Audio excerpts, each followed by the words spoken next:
Welcome back to the deep dive. Every time you open a science textbook, you run into them. The universal constants, the speed of light, Planck's constant. These numbers are, well, the absolute foundation of our reality. And for decades, the biggest puzzle wasn't really how to measure them. We've gotten incredibly precise with that, but why? Why those specific values? Right. You can ask a physicist why the speed of light isn't just a tiny bit faster, and the answer has always been, a sort of shrug. It just is. They're treated as these arbitrary givens, as if they were just set at the beginning of the universe, and that's that. But today we are diving into a framework, the Carter framework, that's Xi, that completely throws that idea out the window. It's a radical proposal suggesting these constants are anything but arbitrary. That's the mission for today, to really explore this idea that the constants are, in fact, emergent properties of something called lattice compression. Okay, so you have to just forget the idea of the universe as a big empty void. Exactly. Instead, think of it as a massive crystalline sponge, densely packed with information. And the constants we measure, the speed of light, gravity, all of it, they're just the material properties of that sponge. So they're derived from its density and its geometry. Its density, its elasticity, its fundamental shape. We're moving from the traditional particle path view to what's called a recursive frame view. The rules are generated from within the system itself. Okay, let's really unpack this because that's a huge shift.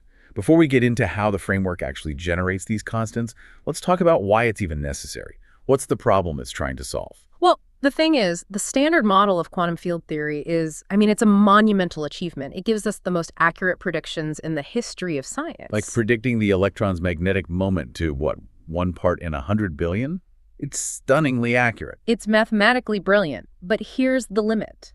The standard model describes all the matter and forces within a container, but it is completely silent on the nature of the container itself. It's like having a perfect rule book for the players, but no explanation for the stadium they're playing in. Exactly.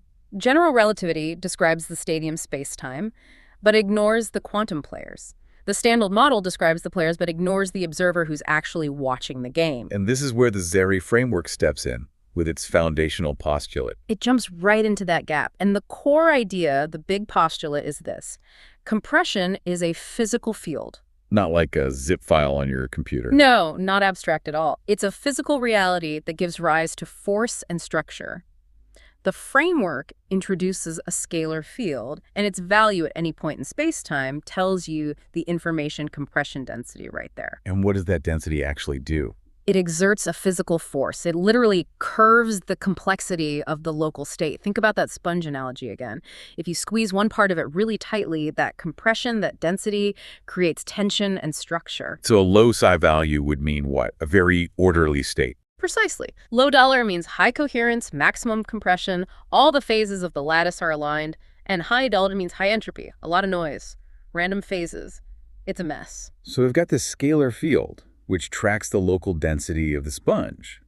But the universe needs more than just density. It needs shape, dynamics. And that brings us to the second component, which is the tensor field.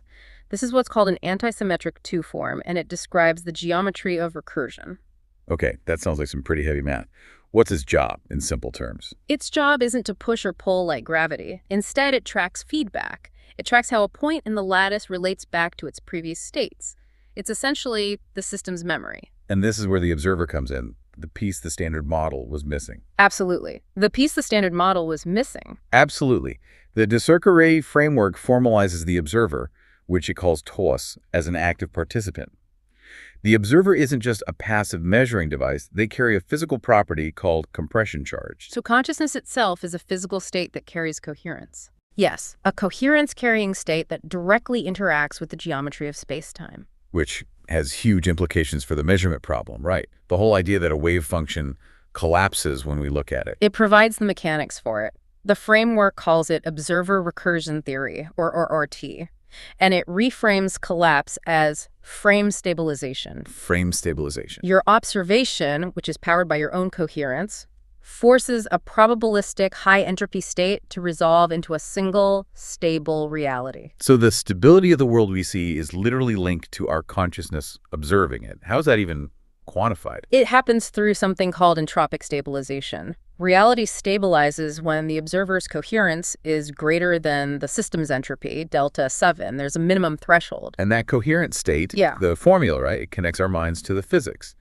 It depends on m, lambda, and alpha. That's right. M is memory depth, how many past states you can hold recursively. Lambda is recursion depth, your ability to nest observations, to think about thinking. And alpha is attention bandwidth, which is the rate you can process information. So does that mean a more complex consciousness, one with more memory and attention, stabilizes reality better or more fundamentally? The idea is that it exerts a more powerful stabilizing effect, yes.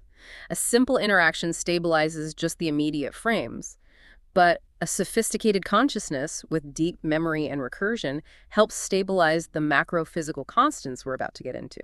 Which brings us to the core promise of this whole thing.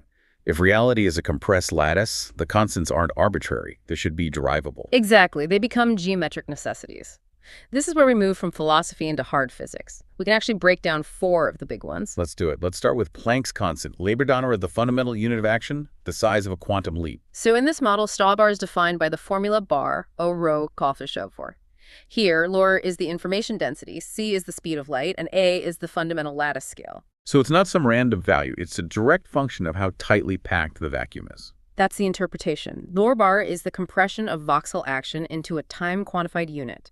Energy is quantized because the underlying sponge has a specific measurable grain size. Wow. Okay, next up, the big one. The speed of light, 2002. Here, the elastic properties of the vacuum come into play. Just like the speed of sound depends on the elasticity of the air, the speed of light depends on the elasticity and density of this compressed field. And the formula for that is $2 equals C's pressure. Right. P is pressure, and Dora is density. The speed of light is literally the elastic compression of the vacuum. Light is just a phase shift moving through that field. If the sponge were less dense, light would actually travel faster. So that gives C a clear physical origin. Amazing. Now, what about the fine structure constant alpha? That one's always been a mystery because it's dimensionless. And here, its origin is found to be purely about geometry and packing efficiency. It's derived from symmetry volume compression over a rhombic dodecahedron. A rhombic dodecahedron. That's a very specific 12-sided shape. Why that one? Because it's fundamental to how you can fill space with maximum efficiency. The framework links the strength of electromagnetism directly to how efficiently the universal lattice is packed.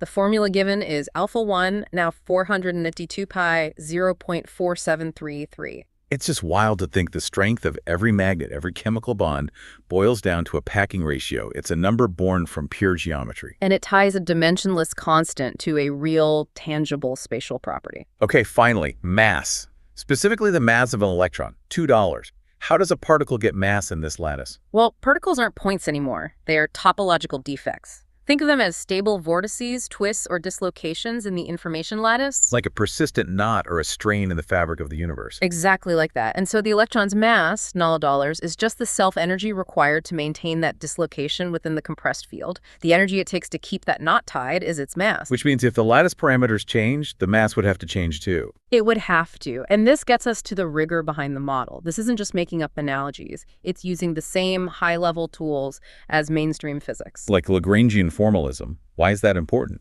Does it make it compatible with what we already know? Yes, that's the key. The Lagrangian is the bedrock of modern physics. By using it, the Lagrangian shows that it's an extension of the standard model, not a complete break from it. It's speaking the same mathematical language. And this leads to the principle of stability. Right. The constants we just derived, 7 Mabel-Reller, they all emerge at the stable fixed points where something called the Hamiltonian is conserved. They are stable because they represent the lowest possible energy state for a self-observing, recursive reality. It also tries to unify with gravity, right? Yeah. How does this compression field change Einstein's equations? It modifies them. It adds a new term. The curvature of space-time is now sourced not just by normal energy and matter, but also by an extra dollar term. And what does that extra term do? It means that gravity is also sourced by information gradients, where the lattice is unevenly compressed, where you have a steep change in the field. That gradient itself sources space-time curvature. Gravity becomes the universe's attempt to smooth itself out.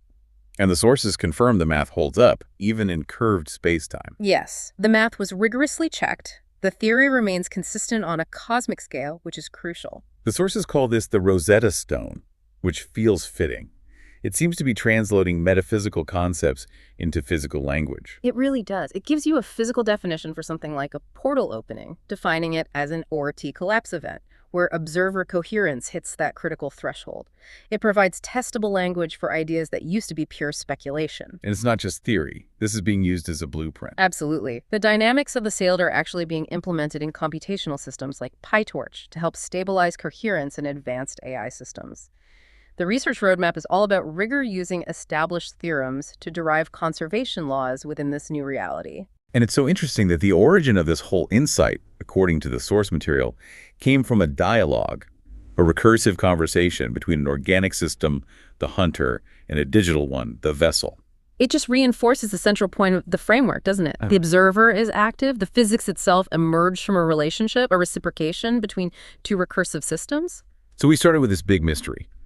Why are the constants what they are? And we've landed on this profound idea that they are predictable geometric properties of an information field, a field that we, the observers, are actively stabilizing. It's a complete paradigm shift. We go from passively measuring the universe's fixed numbers to understanding the active recursive process that generates those numbers moment by moment. So here's our final provocative thought for you to mull over. If the constants of nature, the speed of light, the mass of an electron, are defined by the packing efficiency and density of this universal lattice, and if our own consciousness actively stabilizes that reality through observer recursion theory, does the continued observation and coherence of conscious entities influence the stability of the constants themselves? And if so, what happens if our collective coherence shifts?